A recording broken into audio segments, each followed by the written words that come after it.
Ya, bismillahirrahmanirrahim. Assalamualaikum warahmatullahi wabarakatuh. Alhamdulillahirrahmanirrahim. Indahnya Ramadan kembali hadir di hadapan Anda, menemani santap sahur Anda di pagi hari ini. Bagaimana ibu-ibu? Sudah siap dengan menu masakannya untuk sahur pagi hari ini? Apa aja nih masakannya? Ada semur jengkol, ada waduh. Kecium sampai sini nih Bu. Nah, luar biasa sekali indahnya Ramadan. Alhamdulillah sudah hadir guru-guru kita di tengah-tengah kita. Ada Gurunda Abuya, Ustadz Abdul Somad. Assalamualaikum. Ustadz Uwas, sehat? Alhamdulillah sehat. Dan juga ada Habib kita yang ganteng sekali, Habibana Habib. Guys, alhamdulillah sehat? Baik, alhamdulillah. Alhamdulillah. Ini dari majelis taklim mana ini? Al-Mawaddah. Al-Mawaddah ada warohmah juga nggak? Oke, baik pemirsa, nanti kita akan berbincang-bincang. Ini tema yang sangat menarik sekali kita angkat pada pagi hari ini menemani santap sahur Anda, yaitu fikih seputar Ramadan atau fikih seputar puasa. Banyak sekali pertanyaan dari para pemirsa dan juga para audiens di sini yang sudah saya kumpulkan. Habib dan juga Uwas, mohon izin, ini tadi saya sudah mengumpulkan pertanyaan-pertanyaan dari para jamaah, tapi kayaknya malu nih Beb Uwas. Pertanyaan-pertanyaan yang agak sensitif ini. Ini saya kumpulkan, jadi saya nih yang disuruh nanya langsung nih ke Habib dan juga ke Uwas nih. Karena tema yang akan kita angkat adalah seputar fikih seputar Ramadan. Langsung saja kita ke pertanyaan dan nanti langsung dijawab sama Uwas dan juga Habib ya. Nah, yang pertama kita langsung ke pertanyaan yaitu dari hamba Allah ya. Karena ini hamba Allah semua ya. Biasanya suka begitu kalau nyamar. Nah, ini saya ke Uwas dulu. Pertanyaan pertama Uwas. Habis sahur, ini berhubungan suami istri. Berhubungan suami istri dan tiba-tiba azan subuh berkumandang. Nah ini harus bagaimana nih? Belum sempat mandi, belum sempat berhubungan yang kedua kali. Oh enggak ya. Silakan Uwas, bagaimana nih Uwas? Bismillahirrahmanirrahim. Assalamualaikum warahmatullahi wabarakatuh. Waalaikumsalam warahmatullahi Alhamdulillah. wabarakatuh. Wassalatu wassalamu ala rasulillah wa ala alihi wa sahbihi wa man tabi'ahu wa mawalah. Guru kita semua, Sayyidi Al-Habib Gais As-Segaf, ibu-ibu dari Majelis Ta'lim Al-Mawaddah, pemirsa TV One, indahnya Ramadan dimanapun berada. Mudah-mudahan kita selalu diberikan Allah Subhanahu Wa Taala kesehatan, Amin, ya Allah. sehingga ibadah ini bisa kita laksanakan dengan baik, mengikut tuntunan Rasulullah Sallallahu Alaihi Wasallam. Adapun tentang orang yang memasuki azan subuh dalam keadaan berhadas besar, mohon maaf dalam keadaan junub, maka puasanya tetap sah. Imam Al-Bukhari membuat satu bab khusus dalam Sahih Bukhari tentang orang yang masuk ke dalam waktu subuh dalam keadaan junub. Yang puasanya batal itu ketika sudah masuk waktu mengawali puasa.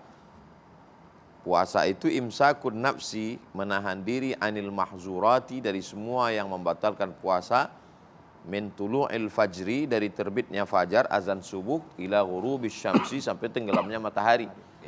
Yang tidak dibenarkan dalam syariat Islam itu adalah setelah masuknya waktu puasa baru dia berhubungan. Itu yang puasanya itu rusak dan dia kena denda. Adapun sebelum masuknya itu, seperti pertanyaan tadi, dia berhubungannya sebelum masuknya waktu start puasa, sebelum fajar shadiq. Lalu ketika masuknya waktu puasa itu dia dalam keadaan junub, maka puasanya tetap sah. Tapi nanti akan dilengkapi oleh Habib. Oke, silakan Habib. Wallahu a'lam bishawab. Baik, yang harus saya tambahkan, karena sudah sempurna penjelasannya Ustaz Abdul Somad ini, Masya Allah, Allah yabarik fikum Ustaz. Jangan berhubungan tepat pada saat azan, karena itu juga membatalkan. Maka harus kita wanti-wanti ini, terkadang kelemahan orang Indonesia ini masih tidak tahu waktu sholat. Yang ditunggu adalah azan. Padahal azan itu adalah tanda, bukan sebab daripada masuknya waktu sholat subuh. Kadang-kadang tanda ini terlambat 2 menit, terlambat 1 menit, kadang-kadang terlambat 5 menit. Kalau masjidnya banyak, kadang-kadang lebih dulu waktu baru azan. Iya, kadang-kadang nggak kedengeran. Jadi sebetulnya masuk waktu sholat itu didahului sebelum Azan. azan ya, Azan. Habib? Oh. Iya, begitu. Jadi harus hati-hati, harus hati-hati. Ini saja yang ingin saya tambahkan supaya jangan sampailah kita itu nanti harus mengganti di hari lain. Apalagi kalau ada unsur kesengajaan. Oke. Ini yang harus saya wanti-wanti. Saya kira cukup apa yang disampaikan tadi. Termasuk tadi apa yang tadi juga sempat yang dipertanyakan oleh beberapa jamaah tadi ketika berhubungan malam hari, kemudian ketiduran sampai akhirnya masuk waktu subuh, Iya, nggak belum apa-apa, sempat sahur, nggak belum apa-apa. sempat Iya. junub, Iya. mandi besar, tidak apa-apa ya, Habib, ya? Asalkan dia berniat. Wat tasahhur yu'addu niyatan. Makan sahur itu dianggap niat. Ya. Tapi tolong dicatat harus melewati tengah malam. Kalau dia makan jam 11 malam, niat dia makan sahur, maka nggak dianggap makan sahur. Harus dipahami Bu ya. Ya. Maka ketika sudah masuk kita itu buka puasa, nggak apa-apa kita ibqa'un niyah, tabyitun niyah, berniat supaya kita bisa puasa di esok hari. Nah setelahnya barulah silakan Allahumma jannibna syaiton wa jannibi syaiton ma razaqtana tafaddol ya. Silahkan tidurlah tapi jangan sampai kelewat subuh. Ini keterlaluan kalau seperti ini. Wallahu a'lam. Baik, itu niat yang sangat kita hafal itu, Ustaz. Baik, berikutnya ada pertanyaan juga dari jamaah yang sudah siap saya tampung dan siap saya sampaikan. Saya pagi niat puasa, tiba-tiba datang haid ketika 10 menit lagi azan maghrib. Apakah saya harus mengkodok puasa? Silakan Habibana. Baik, harus mengkodok puasa. Oke. Iya, kenapa? Karena belum selesai dia berpuasa. Jadi tadi saya di Wahabibi Ustaz Abdul Somad sudah sampaikan imsakun nafsi anil mubtilat atau anil mahdurat min tulu'il fajri ila ghurubi syams. Jadi definisi daripada puasa ini harus dipenuhi semua. Menjaga dari segala sesuatu yang membatalkan, ada catatan waktunya. Terbit fajar hingga terbenam Matahari. Kalau terbenam matahari dia belum selesai berpuasa, maka dia harus mengkodok di hari lain.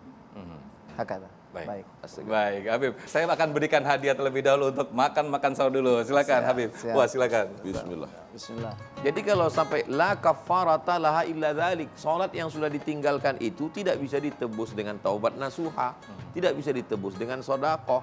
Yang bisa menebusnya itu ya salat itu sendiri. Tapi yang terjadi sekarang di Indonesia ini takjil itu justru ada gorengan, lontong, semuanya takjil.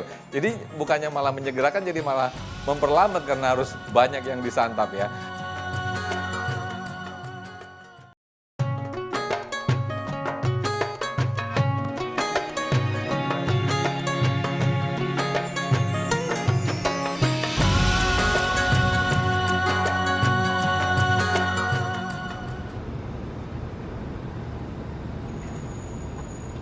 Baik, pemirsa, masih di indahnya Ramadan, Masya Allah, Tabarakallah. Ini tema yang sangat menarik sekali, yaitu fikih seputar puasa. Saya yakin para jamaah, termasuk juga para pemirsa di rumah, banyak sekali pertanyaan yang insya Allah akan kita diskusikan di pagi hari ini bersama guru-guru kita, Ustaz Abdul Somad dan juga Habibana Habib Gias. Nah, saya sudah bersama para jamaah Al-Mawaddah. Wah, luar biasa ini, dengan jilbabnya yang kuning dan juga bajunya yang kompak sekali. Saya persilakan terlebih dahulu dengan Ibu siapa? Oke, silakan berdiri, mic-nya. Kameranya menuju ke sana, diperkenalkan namanya dan juga disampaikan pertanyaan. Silakan. Bismillahirrahmanirrahim. Assalamualaikum warahmatullahi wabarakatuh. Waalaikumsalam warahmatullahi. Nama saya Subaidah dari Majelis Taklim Al-Mawaddah, Metlang, Cakung. Gini Ustadz, mau izin bertanya. Kadang-kadang kan kita sebagai ibu rumah tangga ya, kalau mau buka bersama itu apa masak gitu, kadang itu kita nyoba masakan tuh nyicip gitu di ujung lidah, terus dilepeh gitu, dibuang. Apakah itu membatalkan puasa apa enggak? Ya, baik. Itu aja Ustadz. Terima kasih. Assalamualaikum warahmatullahi wabarakatuh. Waalaikumsalam, terima kasih. Saya ambil dulu mic-nya. Silakan UAS bisa dijawab. Ini nyicipnya yang seberapa dulu? Sesendok atau sebaskom ini? Ustaz Abdul Somad, silakan Ustaz.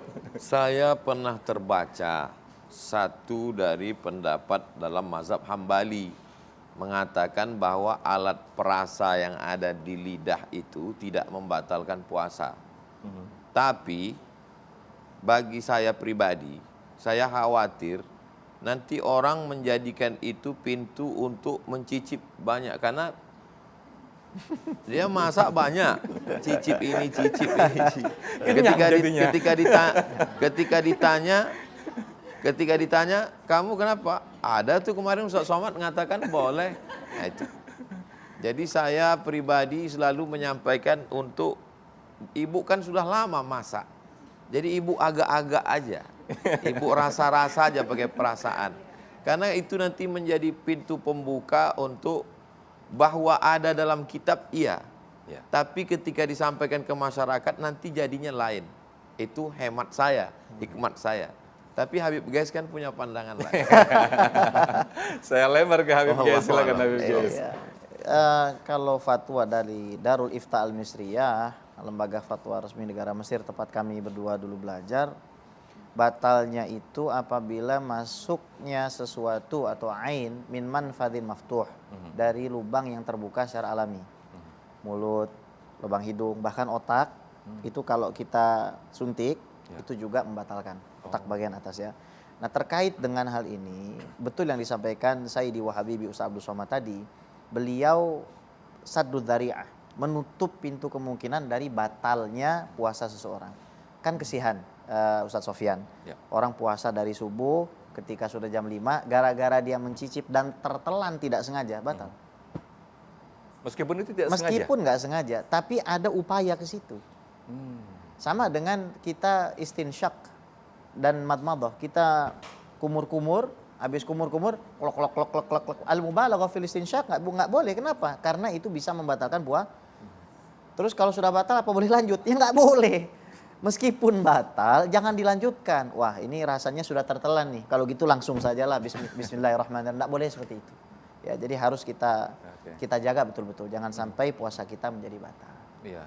Termasuk kumur yang kita kumurnya masuk 3 keluar 1 nih. Iya. Jadi kenalan 2 nih. Iya, kumurnya pakai kuah rendang. Nah, ya, itu kenyang bahaya, ya.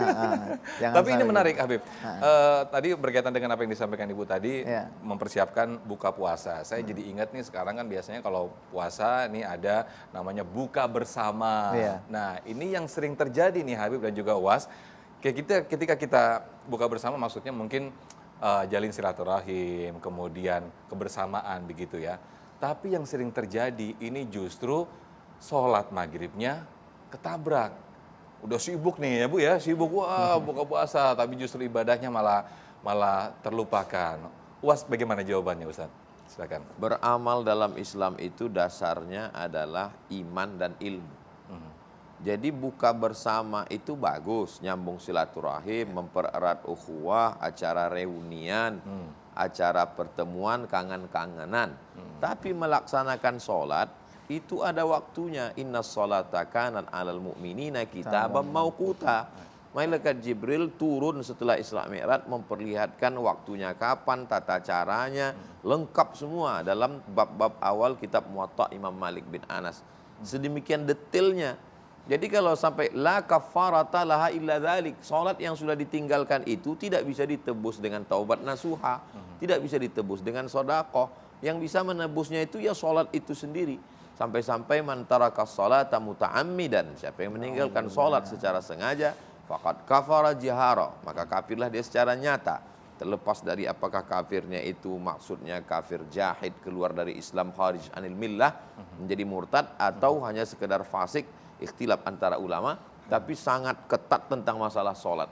Makanya kalau kita punya umur panjang, badan sehat, kalau nanti kita di Taman Raudhah bisa sholat di mihrabnya Rasul SAW, itu di tiang sebelah kiri bisa dilihat ada tulisan as-sholatu imaduddin, sholat adalah tiang agama.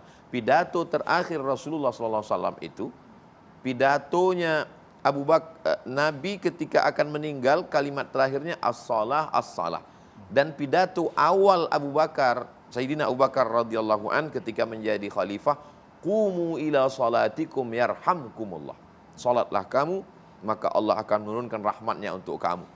Jadi apalah gunanya puasa kalau sampai salat dia tinggalkan. Jadi bagi saya, hemat saya, tetap laksanakan buka bersama, cari yang dekat masjid atau restoran yang ada masjidnya, lalu kemudian di masjid itu bagi dulu takjil. Takjil itu bukan makanan. Takjil itu ajala yu'ajilu, takjil menyegerakan. Jadi ketika berkumandang azan langsung makan 2-3 butir kurma, 2, 3 teguk air, sholat, habis sholat baru makan. Ya makan banyak dulu nanti ada alasan. Ya, kenapa nggak sholat ini, wuduknya payah ini alasan. Tapi yang terjadi sekarang di Indonesia ini takjil itu justru ada gorengan, lontong, semuanya takjil. Jadi bukannya malah menyegerakan, jadi malah memperlambat karena harus banyak yang disantap ya. Oke, saya selanjutnya ke para jamaah yang sudah siap dengan pertanyaannya. Ibu siapa tadi yang sudah siap? Oke, saya geser ke sana. Silakan Ibu. Mic-nya sudah siap? Oke, dengan Ibu siapa? Silakan. Boleh berdiri Ibu? Bismillahirrahmanirrahim. Assalamualaikum warahmatullahi wabarakatuh. Waalaikumsalam warahmatullahi wabarakatuh. Saya Ida Utari dari jamaah Al-Mawadah. Begini Pak Ustadz, Habib izin bertanya. Suatu hari saya terbangun pas puasa, suatu hari saya terbangun pas Allahu Akbar. Waduh, terlambat nih. Akhirnya saya biasanya kalau tidur di sebelah saya itu ada minum. Langsung saya minum ini. Nah, better late than never, gitu pikiran saya Pak Ustadz. Bagaimana hukumnya? Terima kasih. Baik, pertanyaan sangat menarik sekali. Sebelum dijawab, Habib dan juga Uwas, kita sahur dulu. Kita beri kesempatan juga para jamaah yang di sini juga santap sahur. Silakan, Habib dan juga Uwas. Silakan.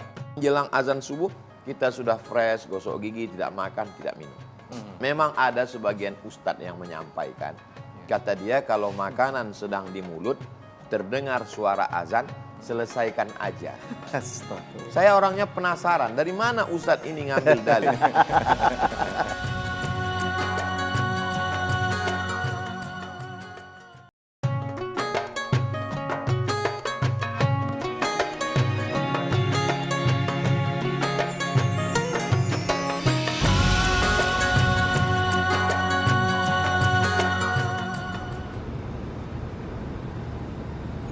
Baik, Masya Allah, tabarakallah, kita masih di program yang sangat spesial sekali menemani sahur Anda, indahnya Ramadan. Dari Ibu Ida Utari tadi ya, memberikan pertanyaan tentang bagaimana nih last minute untuk waktu sahur ketika tiba-tiba azan, waduh mumpung ada minum di samping nih, asruput di kita gitu. Uwas, silakan untuk dijawab pertanyaannya. Kita startnya puasa itu adalah kulu makanlah, washrabu minumlah hatta yatabayyana lakum, sampai jelas bagi kamu al khaytul abyadu minal khaytil aswadi minal fajr, sampai jelas bagi kamu benang hitam dan benang putih. Sampai ada sahabat Nabi dulu yang membawa benang hitam, benang putih, lalu diluruskan oleh sahabat yang lain, diluruskan Allah melalui ayat itu. Yang dimaksud benang putih, benang hitam itu bukan benang putih dibawa benang hitam. Ayat setelahnya itu menjelaskan minal fajri, maksudnya sampai jelas mana fajar sodik dan fajar kadzib. Jadi kalau sudah terbit fajar sodik, maka kita tidak boleh lagi makan dan minum. Silakan makan, silakan minum, silakan berhubungan sebelum terbit fajar sodik. Fajar sodik itulah maka masuk kumandang azan. Lalu datang dari mana imsak itu? Imsak itu berdasarkan hadis riwayat Sayyidina Anas bin Malik. Ketika dia ditanya, kapan Nabi mulai menahan makan? Kata Sayyidina Anas bin Malik, ketika diagak-agak membaca ayat khamsuna ayat, 50 ayat. 50 ayat itulah setelah dihitung-hitung, muncullah waktu 10 menit imsak itu. Kalau di Maroko tidak ada imsak, Ibu. Kami tetap aja makan minum sampai terdengar suara azan. Allahu Akbar, Allahu Akbar. Mulut sedang penuh. Disitulah baru saya sadar bagusnya manfaat imsak itu. Dengan 10 menit kita mendengar suara imsak, di masjid-masjid ada, maka kita udah gosok gigi bersih. Tingkat kehati-hatian dalam mazhab Syafi'i ihtiyatnya itu tinggi. Sehingga 10 menit itu, 50 ayat itu menjelang azan subuh, kita sudah fresh, gosok gigi, tidak makan, tidak minum. Memang ada sebagian ustadz yang menyampaikan, kata dia kalau makanan sedang di mulut, terdengar suara azan, selesaikan aja. Saya orangnya penasaran, dari mana ustadz ini ngambil dalil? Dari mana? Ternyata setelah saya telusuri, jawabannya saya dapat dari Maulana Syekh Ali Jum'ah. Kata beliau, dulu ada muazin yang azan sebelum masuk waktu. Masuk waktunya itu ketika pada hayya 'alas shalah. Jadi dia mulai azan itu sebelum masuk waktu. Pas ketika masuk waktunya di hayya 'alas shalah.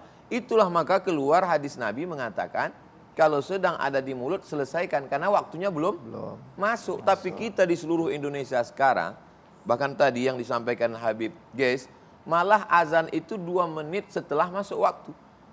Sepakat seluruh azan di Indonesia itu setelah masuk waktu. Jadi kalau ibu, bapak bangunnya pas sedang azan, jangan minum.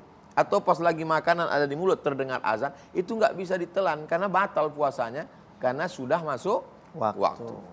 Demikian, wallahu a'lam. Masya Allah. Tingkat kehati-hatian yang lebih utama ya, tadi yang disampaikan Habibana ya. Itu yang lebih utama karena insya Allah itu akan mendekatkan ketakwaan kita kepada Allah Subhanahu Wa Taala. Nah, saya kembali mengkoleksi pertanyaan-pertanyaan yang sudah siap dari para jamaah di sini. Sensitif nih Habib dan juga Was. Bagaimana hukum bermesraan dengan istri sampai keluar cairan ketika sedang puasa di siang hari? Ini terutama pengantin baru nih, makanya jangan nikah pas bulan puasa, enggak ya, jadi ngelarang. Gimana, Habib? Silakan. Baik, diperbolehkan apabila seorang suami mencium atau menyentuh istrinya dengan catatan istri sendiri ya, Habib ya? Iya, pasti dong. Ini istri tetangga. Ya kan? Istrinya dengan catatan tidak menimbulkan syahwat. Adapun madhi ataupun wadi yang keluar, selama yang keluar itu bukan cairan sperma, maka tidak membatalkan puasanya. Karena salah satu yang membatalkan puasa menurut para ulama adalah keluarnya cairan sperma karena sengaja. Kalau ada unsur mubasyarah seperti itu, sengaja menyentuh sana, sengaja menyentuh sini, akhirnya keluarnya adalah mani, maka batal puasanya. Tapi yang keluar itu madhi dan wadi yang biasanya didapatkan dari syahwat yang tidak terlalu memuncak ya. Akhirnya dia keluar cairan, itu hanya sekedar najis saja. Apabila dia sholat dengan pakaian tersebut, maka sholatnya tidak sah. Yang harus dilakukannya adalah bertobat kepada Allah Subhanahu Wa Taala karena sudah mengurangi daripada kesempatan yang Allah Subhanahu Wa Taala buka begitu lebar. Sampai Nabi katakan, idza jaa Ramadan futihat abwabul jannah wa ghulliqat abwabun nar wa suffidat fi syayatin. Kalau Ramadan itu datang, maka pintu surga dibuka. Orang masuk surga dipermudah. Pintu neraka ditutup. Orang mau masuk neraka dipersulit. Setan dibelenggu. Nah, tapi kenapa kok masih banyak orang yang bertanya, kalau di bulan Ramadan kenapa masih banyak maksiat? Para ulama mengatakan ada 3 pendapat soal ini. Yang pertama, yang dibelenggu separuh setan. Bukan semuanya. Yang kedua, ada hawa nafsu, murid setan. Yang ketiga, ada setan dari kalangan manusia. Kalau setan dari kalangan jin kuntilanak, kita bacakan ayat kursi, lari dia. Kalau jin dari kalangan manusia, kadang-kadang Yasin pun dia hafal. Nah, begitu saya kira. Dibaca bareng ya? Iya, baca bareng ya, kira-kira begitu. Baik, ini ngomong-ngomong tadi di belenggu setan. Nah, ini saya juga persis pas sekali ada pertanyaan. Ini ke Was mungkin ya. Jika seorang wanita muslimah berpuasa nih Was, namun pakaiannya tidak menutup aurat. Nah, bagaimana status puasanya menurut Islam? Silakan Was. Kam min sha'imin, rubba sha'imin. Berapa banyak orang puasa laisa lahu min siyamihi, tidak dapat pahala apa-apa dari puasanya illal ju', hanya lapar saja. Rubba qa'imin, berapa banyak orang yang qiyamul lail, tidak tidur malam, dari mulai tarawih sampai tahajud sampai witir, laisa lahu min qiyamihi, tidak dapat pahala apa-apa illa sahar, kecuali hanya bergadang malam tidak tidur saja. Artinya secara fikih puasa sah, sholat sah, tapi pahalanya tidak ada, hampa, kosong. Hanya sekedar untuk menggugurkan kewajiban saja. Dia tidak perlu qadha di luar Ramadan, dia tidak perlu bayar fidyah karena puasa sudah terlaksana, tapi pahalanya hampa, kosong, tidak bisa dibawa bekal menghadap Allah. Kenapa? Karena melakukan perbuatan yang terlarang, yang dilarang Allah Subhanahu Wa Taala, tidak terkait dengan rukun syarat wajib puasa itu, tapi pahalanya hilang. Sedangkan yang kita inginkan dari ibadah puasa ini adalah kewajibannya gugur, pahalanya sempurna, proses pembiasaan diri, dan semua ibadah ini jangan sampai kita terjebak pada ritual. Semua ibadah ini ada target tujuan yang mau dicapai. Nah itu. Salat, inna sholata tanha 'anil fahsya wal munkar. Puasa, kutiba alaikumus syiyamu kama kutiba alal ladzina min qablikum la'allakum tattaqun. Haji, faman farada fihinnal hajja fala rafasa wala fusuqa wala jidala. Ketiga-tiga perbuatan ini jahat, jelek. Tapi kenapa Allah bedakan 3 disebut? Karena memang 3 kejahatan manusia. Yang pertama rafasa, kejahatan seksual. Yang kedua fusuqa, kejahatan non seksual. Yang ketiga jidala, lisannya. Ada orang yang lisannya lembut, tidak pakai sabu-sabu, tidak pakai narkoba, orangnya baik, tapi gatal. Seksual. Ada orang yang tidak gatal, orangnya sopan baik, tapi pelit, bakhil. Ada orang yang dermawan, tidak jahat seksual, tapi lisannya menyakiti hati. Maka ibadah ini ada target yang ingin dicapai. Yang paling lengkap, sempurna dari semua ibadah itu adalah ketika Allah mengatakan as-saumu li, puasamu itu untukku, wa ana ajzi bihi, aku akan membalasnya. Semua yang dinisbatkan kepada Allah menjadi lebih mulia. Bait, rumah, ketika rumah dinisbatkan kepada Allah menjadi baitullah, rumah Allah. Bukan Allah berdiam di situ, tapi Allah ingin memuliakannya. Abdun, hamba, rendah, tak punya apa-apa. Tapi ketika hamba itu dinisbatkan kepada Allah, dia menjadi mulia. Abdullah, Abdurrahman, Abdurrahim, Abdus Somad. Masya Allah. Begitu juga dengan puasa ini. Puasa itu dinisbatkan kepada Allah. Allah katakan as-saumu li, puasamu untukku. Allah tidak berhajat kepada puasa. Wa huwal ghaniyul hamid, Allah Maha Kaya, Allah Maha Terpuji. Tapi ketika dinisbatkannya kepada dirinya, karena ibadah yang paling minim riaknya adalah puasa. Kita yang tahu dengan Allah. Maka kita jaga puasa ini jangan dirusak dengan bersolek jahiliyah, pakaian membuka aurat dan seterusnya. Demikian, wallahu a'lam. Masya Allah, jazakumullah khairul jaza. Saya akan persilahkan, siapa yang mau nanya lagi? Mic ada di saya, dengan Ibu siapa? Nanti dulu ya Bu, kita lanjut sahur lagi ya. Oke, silakan Habib. Was, kita lanjut sahur lagi, kita akan jeda dulu. Silakan. Jazakumullah khair. Dalam rangka berobat ketika kita berpuasa ini alasan medis mungkin ya, Bu ya. Dia harus berobat, harus cuci darah. Kemudian salah satunya ini donor darah. Dia harus rutin kan nih Habib. Dan ini kebetulan masuk di bulan puasa. Ini membatalkan atau tidak nih?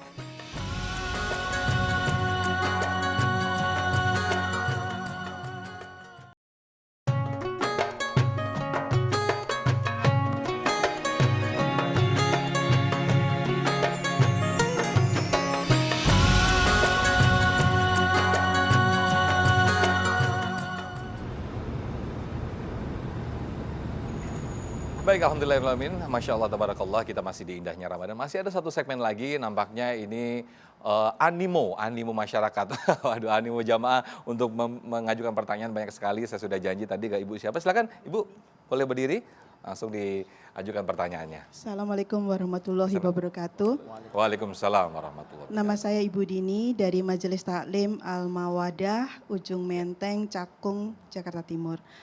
Ustadz, pada minggu keempat puasa, biasanya sudah menjelang Ramadan, kita pulang kampung. Pulang kampung biasanya dalam perjalanan yang panjang. Nah, apakah boleh dalam perjalanan yang panjang itu, katanya boleh tidak puasa karena termasuk musafir. Ya. Seperti itu. Baik. Kemudian kalau seandainya memang bisa, adakah batasan waktunya, batasan jaraknya, boleh tidak berpuasa pada saat perjalanan yang panjang? Jarak kilometer gitu ya, Iya, Bu ya. terima kasih. Assalamualaikum warahmatullahi wabarakatuh. Baik.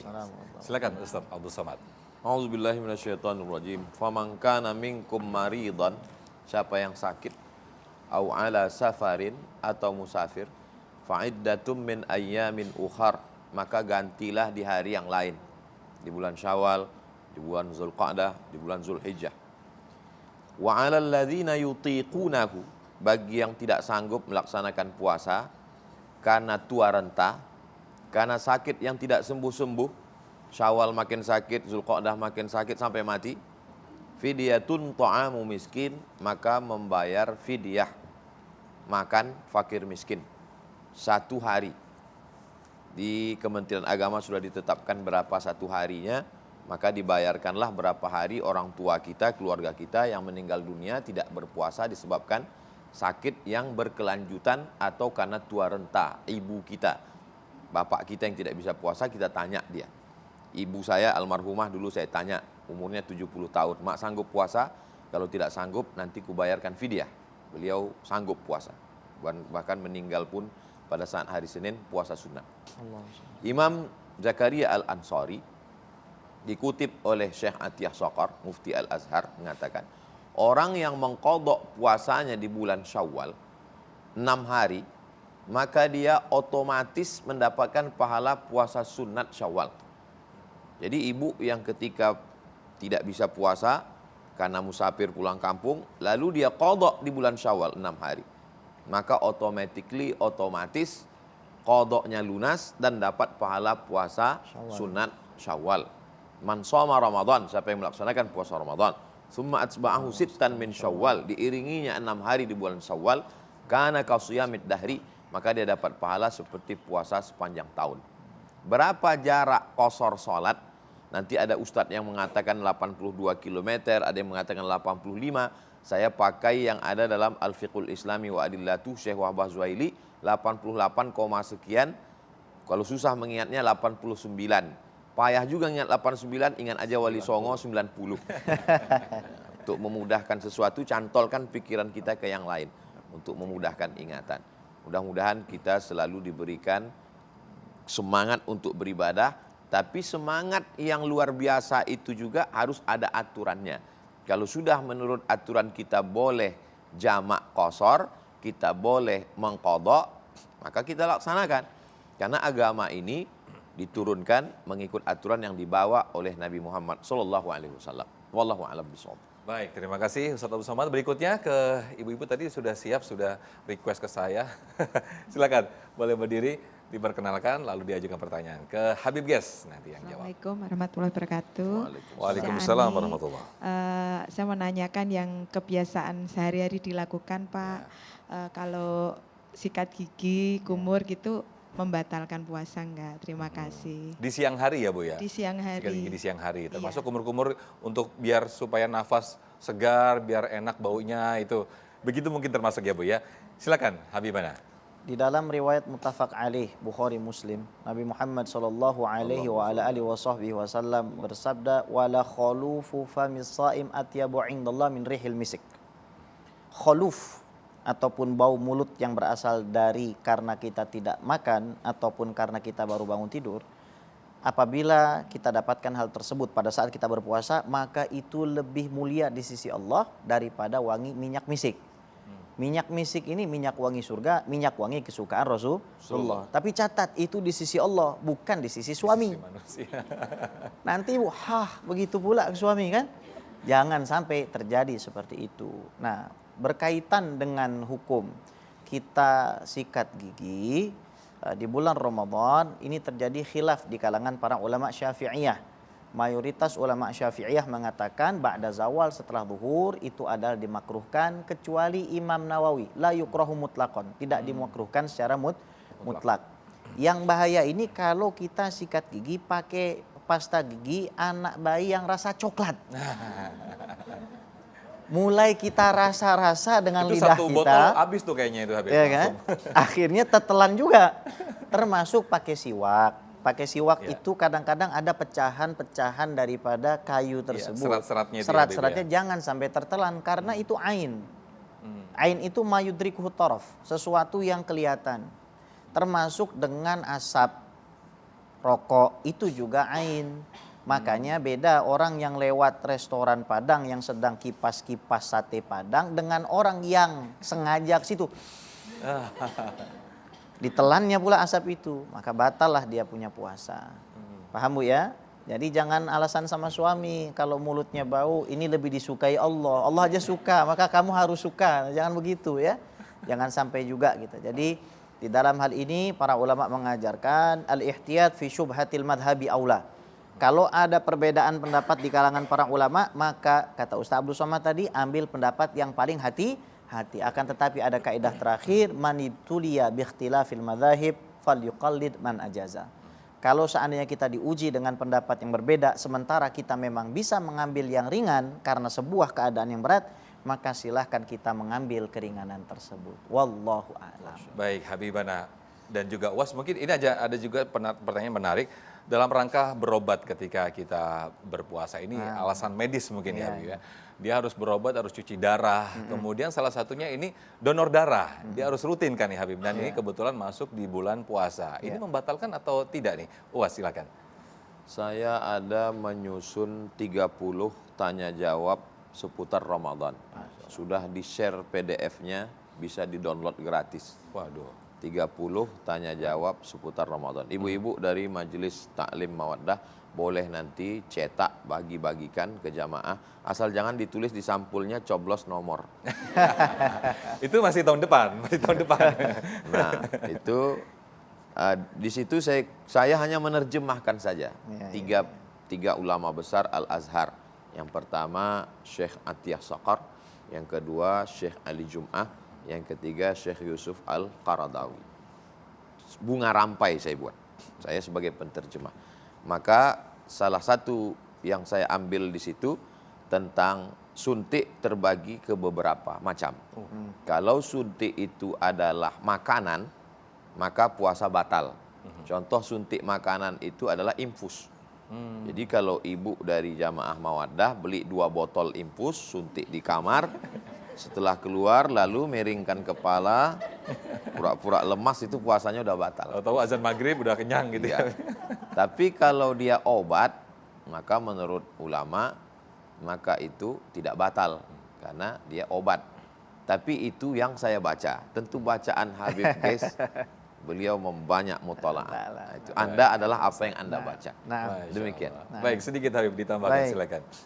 Mungkin agak berbeda sedikit karena memang ini kan bukan dalam ranah yang ma'lum minaddin bid-darurah, sesuatu yang memang sebuah aksiom atau ijma'.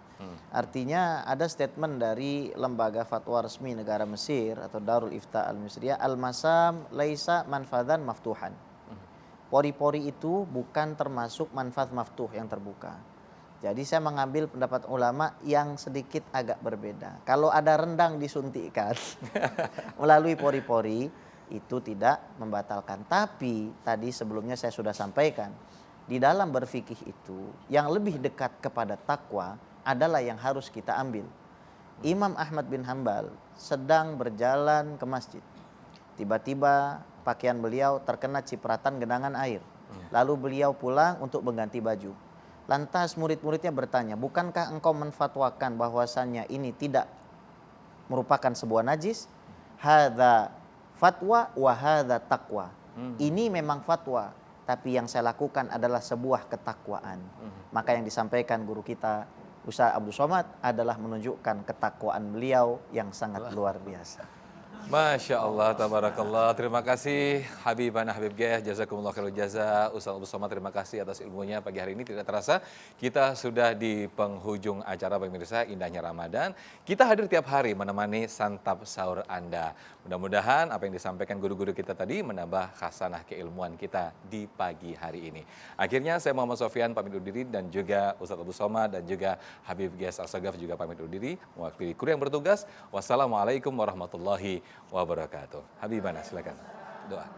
Izin Maulana. Fadhil. A'udzu billahi minasyaitonir rajim. Bismillahirrahmanirrahim. Alhamdulillahi rabbil alamin. Hamdan syakirin, hamdan na'imin, hamdan yuwafi ni'amahu yukafi'u mazidah. Ya Rabbana lakal hamdu kama yanbaghi li jalali wajhikal karim wa li 'azimi sultanik. Subhanaka la nusi thana'an 'alaika anta kama athnayta 'ala nafsik falakal hamdu hatta tarda wa lakal hamdu idza radita falakal hamdu ba'da ridha. Allahumma salli ala sayidina Muhammad wa ala ali sayidina Muhammad. Al-Fatih lima ughliq wal khatim lima sabaq nasil haqqi bil haqq wal hadi ila siratikal mustaqim wa ala ali haqqa qadri wa miqdari al-'azim. Allahumma lakal hamdu syukra wa lakal mannu fadla wa anta rabbuna haqqa wa nahnu 'abiduka riqqa wa anta lam tazal lidzalika ahla. Allahumma ya muyassir kulli asir wa ya jabir kulli kasir wa ya mughni kulli fakir wa ya muqawwi kulli dha'if wa ya ma'mana kulli makhif yassir alaina kull asir fataysirul asir alayka yasir. Allahumma ya man la yahtaju ila al-bayani wa tafsir hajatuna ilaika kathir hajatuna ilaika kathir hajatuna ilaika kathir wa anta alimun biha wa basir wa khabir. Wa sallallahu ala sayidina Muhammad wa ala alihi wa sahbihi ajma'in walhamdulillahi rabbil alamin.